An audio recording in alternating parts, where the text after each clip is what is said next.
చాలామంది స్పిరిచువాలిటీ అని ఏంటో అదేదో పెద్ద చాలా గొప్ప విషయంలాగా రాకెట్ సైన్స్ లాగా తెగ బెంగపడుతూ ఉంటారు. అసలు స్పిరిచువాలిటీ అంటే ఏం లేదబ్బా.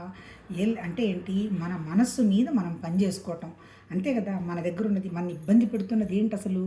మన మనస్సు, మన ఆలోచనలు అంతే కదా. ఎప్పుడో చిన్నప్పుడు తెలియని ఎప్పుడో 10-12 ఏళ్ల జరిగినప్పుడు విషయం కూడా వాళ్ళ వల్ల నాకు ఇలా అయింది అనుకుంటారు.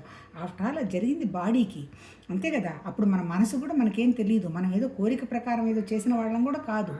అంతే. అంటే ఏంటి, అల్టిమేట్గా ఎప్పుడు నీకు ఆ విషయం అర్థమవుతుంది, నీ మనసు మీద పనిచేసుకున్నప్పుడు అర్థమవుతుంది. అసలు మనసు అంటే ఏంటి, నిజం చెప్పాలంటే నిరాకారమైనటువంటి ఒక శక్తి నుంచి ఒక సృష్టి వ్యక్తమైంది అన్నాడు.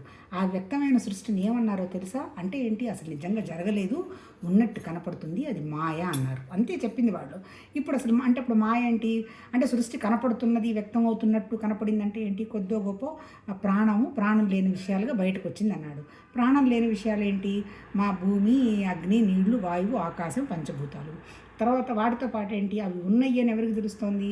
ఒక మనసుకు తెలుస్తుంది, అంటే ఒక బుద్ధికి తెలుస్తుంది. అంటే మనసు, బుద్ధి, అహంకారం ఇవన్నీ కూడా జడాలే అన్నాడు.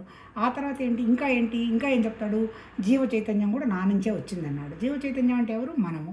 అంటే ప్రతి ప్రాణానికి కూడా ఏ ప్రాణికి సంబంధించినట్టుగా ఆ ప్రాణికి జ్ఞాపకాలు ఉన్నాయి. చీమ తీసుకునే చీమ ఆహారం తీసుకుంటుంది, ఏనుగు తినే ఆహారం ఏనుగు తీసుకుంటుంది, ఆ తర్వాత పులి తినే ఆహారం పులి తీసుకుంటుంది, మనిషి తినే ఆహారం మనిషి తీసుకుంటాడు.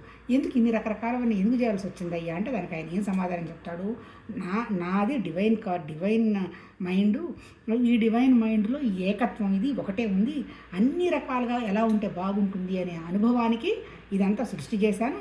ఈ అనుభవం అయిపోయిన తర్వాత ఆ సృష్టిలో నేను లేను, ఏ సృష్టి అయితే ఉందో ఆ సృష్టి సృష్టించుకుంటూ పోతుంది అంటాడు. అల్టిమేట్ ఏంటి, మనం దుఃఖపడటానికి మన దగ్గర ఏమీ లేదు. అంటే ఎందుకు, మన అనుభవానికి రాలా, ఆ భగవతత్వం అనుభవం కోసం ఆయన సృష్టి చేశాడు అని అంటాడు. మరి కాకపోతే సమస్య ఏంటి, మనకి అక్కడెక్కడైతే కాస్మిక్ మైండ్ ఉందో, ఆలోచన ఉందో, దివ్యత్వమైన ఆలోచనతోటి సృష్టి అంతా చేసి పడ్డాడో మనకి జీవ చైతన్యం ఇస్తూ మనకు కూడా ఒక మనసు తయారైంది. ఆయన ఎట్లయితే ఈ పంచభూతాలన్నీ సృష్టించుకుంటూ, గ్రహాలు సృష్టించుకుంటూ అన్నీ పోతాడో, మన సృష్టి మనం సృష్టించుకుంటూ వచ్చాం. కాకపోతే ఏంటి, భూమికి ఒక్కటి దానికి మాత్రమే ఏమంటారు, గ్రావిటేషన్ ఫోర్స్ ఉంది, అట్రాక్షన్ ఉంది. భూమి మీద నిలబడతాం, ఆకాశంలో మనం నిలబడం, ఇట్లా ఊగులాడతాం. అందుకని ఈ భూమి మీద మనం ఉండి మనకు సంబంధించినవన్నీ మనం ఇదే సత్యం అనుకొని సృష్టించుకుంటూ పోతున్నాం. అంటే అల్టిమేట్ ఏంటి, కానీ ఇంత సృష్టించినా మనం ఇక్కడ ఉంటున్నామా? ఉండడల్లా. ఎందుకు ఉండడలేదు?